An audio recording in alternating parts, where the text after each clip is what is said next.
Now we're going to take a look at finding the 6 trig functions for any point in the coordinate plane, not just the ones on the unit circle. So the way to do that is by finding the radius of the circle that we're given. So thinking about dropping in that right triangle, we have x being the adjacent to theta and y being the opposites. We can just set up SOHCAHTOA.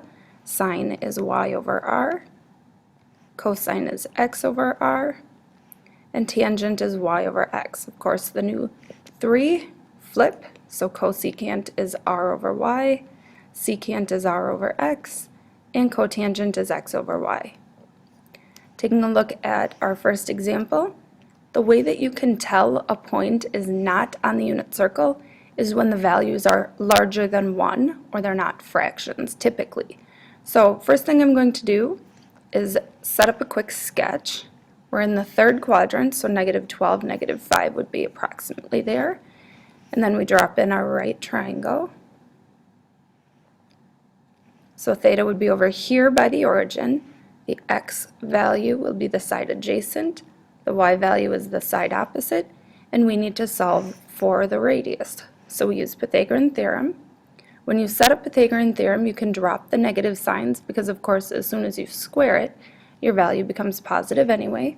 So we got 144 plus 25 will be our radius squared, and the radius will always be positive, so we don't have to worry about when we take the square root, the positive or negative sign.